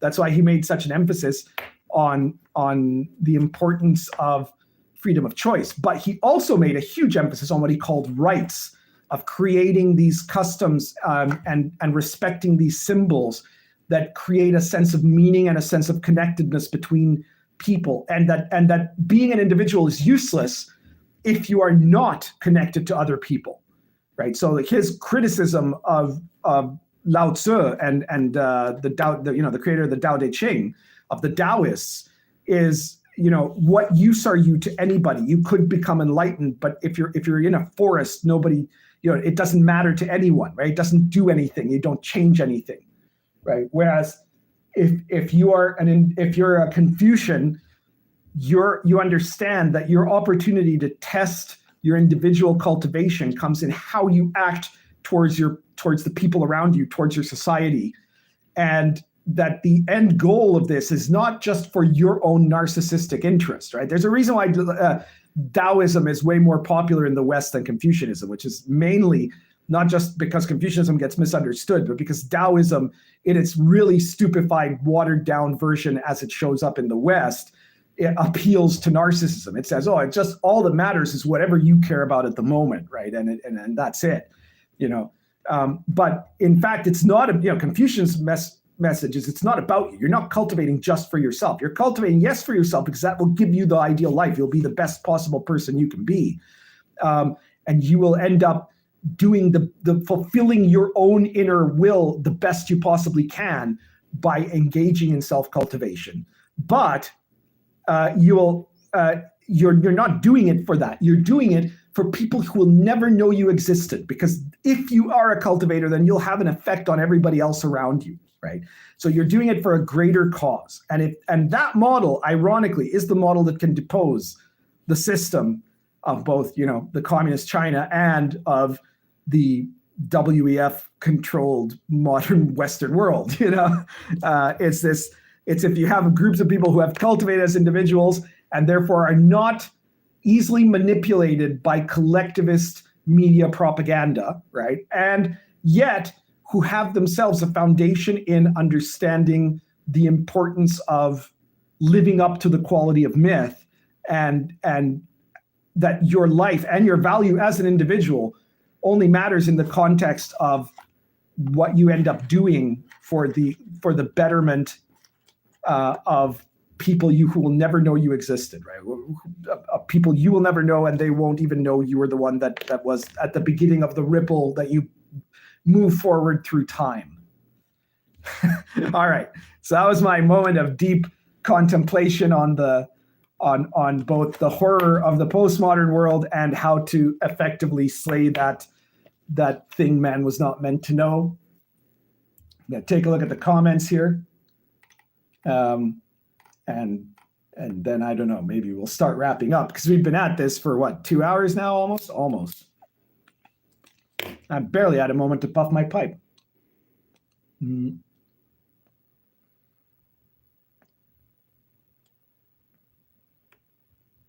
Charles Smith says, maybe it varies by publishers what drive-through promotes. Sword and Caravan is a new publisher for pundits books. Well, sort of new, but the point is no publisher of mine ever has had anything of mine promoted, even if they've had other of the books of theirs promoted. So this is a really surprising new development.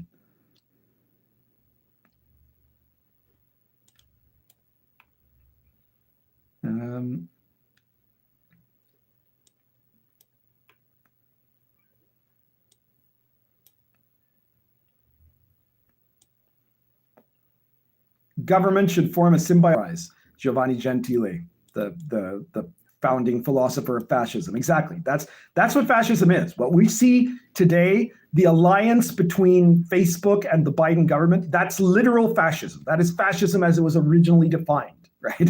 So when they say that, you know, MAGA people are fascists, that's complete bullshit. They're the opposite of fascists, right?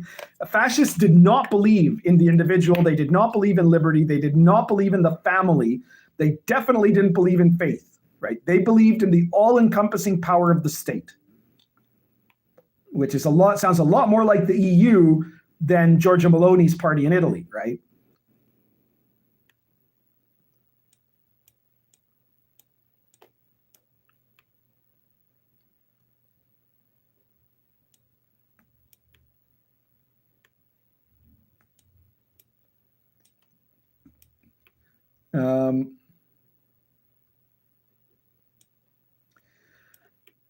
Modernism's greatest tragedy was its weakness to postmodernism.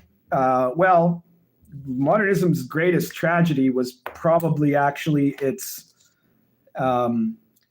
inability to curtail the technocratic concept, right? Because that technocratic concept that is now in its postmodern form, as I just described it, it started with this idea of, you know, pure rationalism, right? The pure reason of the French philosophers led to this idea that we could make a perfect society if we could just treat people like machines, right? And that's what old school Marxism is all about, right? It says, well, you know, our society is like a machine. It's like, and so the people are like a machine within the communist government, right? And so we can make these decisions of, well, maybe these million people have to starve to death, but we're going to improve the factory conditions in this place, right? And they could do that without any consideration about human rights because people are machines, right? And in their model, and that was very much a modernist type of thinking, right? Ironically, the German guys from the 1930s, they also were modernists fundamentally, right? They were modernists with this kind of combined with these weird new age fake version of a pseudo myth, right? Of this mythical thing about Aryanosophy, right? They weren't really looking to the ancient past. They were looking to this invented world that they had created, that had been created really not by them, but by other Germans at the turn of the 20th century who were basically theosophists. So it was a new age movement, you know, and with modernist overtones.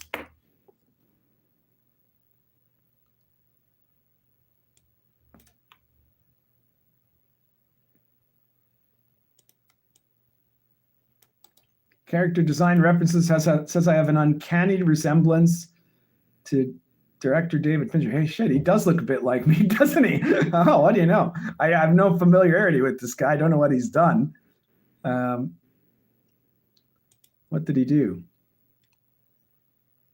Oh, shit, he did Alien 3. That's not that great. Oh, but he did Fight Club. Oh, really? Holy crap, you're right. He does something in the face. My God. Well, thank you for that character design reference. I'd like Powerful Silence of the Sir of the Alamo says, I'd like to hear you talk on Thaddeus Russell's podcast. I'm not familiar, I think, with that. What has Thaddeus Russell done? Yeah, I'm not familiar with him, I think. Is he a Daily Beast guy? Oh, okay.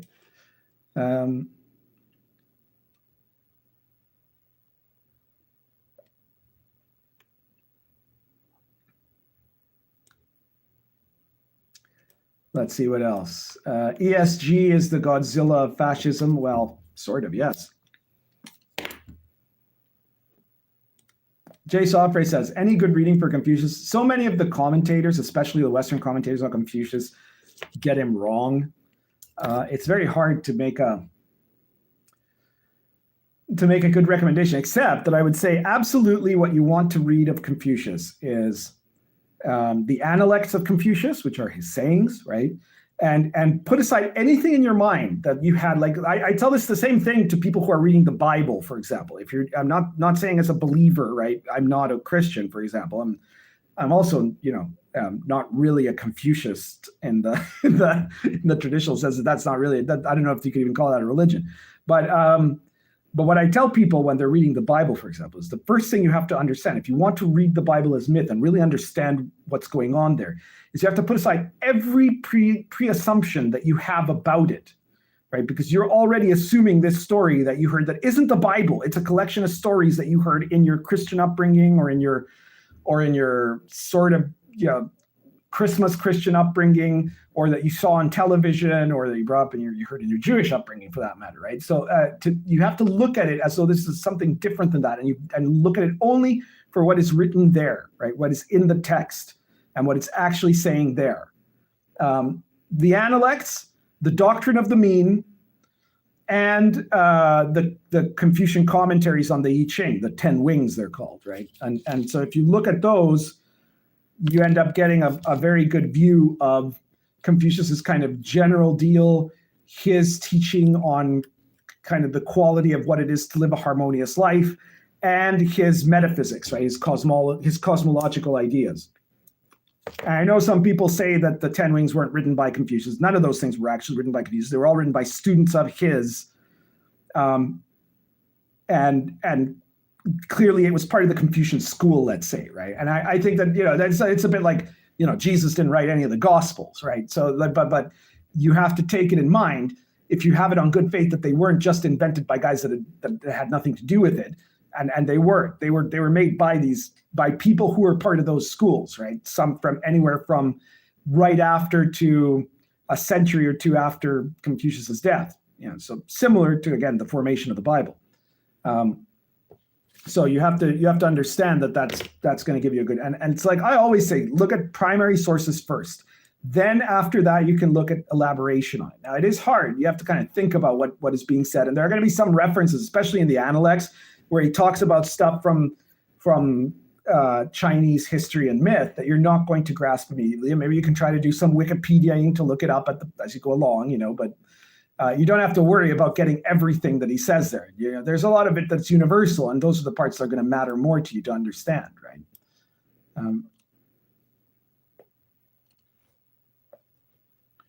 Let's see what else. Off Your Name says, I'd rather see Pundit get on Tom Wood show. Geez, I must be missing out on interesting shows, because these are all people I never heard of. I guess they're just not on my YouTube watch list.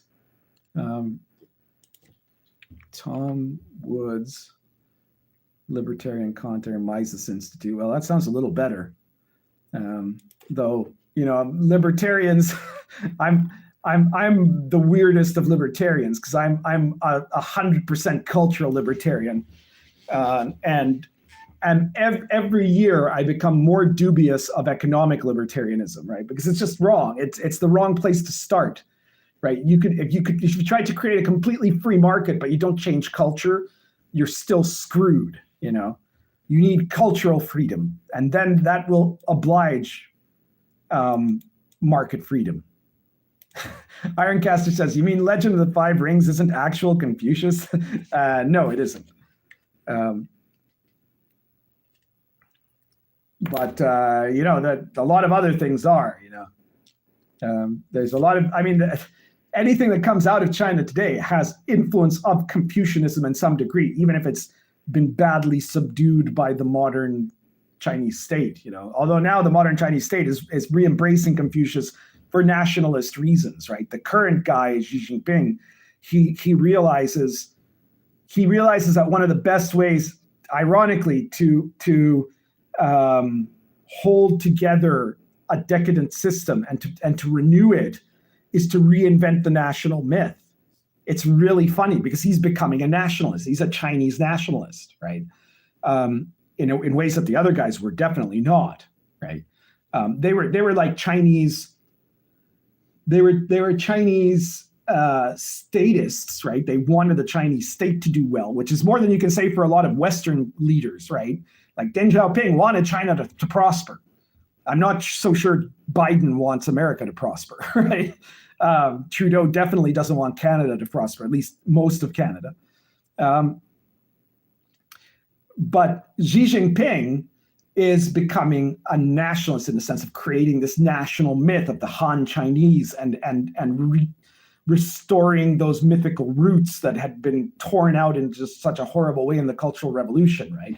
And he's doing it for his own nefarious purposes, of course, right? And ironically, though, it might turn on him, right? Because he's doing it because he understands what I was just talking about. And he realizes that if he's not very careful and creates a controlled version of that, then that's the most likely thing that could overthrow the Chinese Communist Party. Right? If there's economic discontent and then suddenly people start rising up in this nationalist, traditionalist movement of liberty again from the government stooges, plus we're following the way of Liu Bei or whatever, we're following the traditions of the ancient Han heroes, right? Or something like that, he'd be screwed. He'd be completely screwed. And so he's trying to do this instead as a way that'll work within the system and that will make him a personal icon type figure in a way that you haven't really seen since Mao Zedong. But it could get away from him. It really, like just the same way that the Cultural Revolution was meant to empower Mao Zedong and eventually went completely out of control.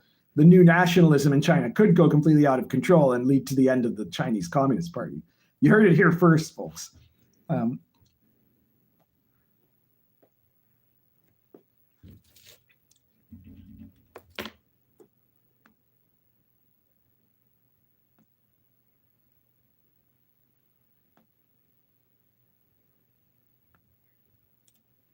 All right, so I think I'm caught up here.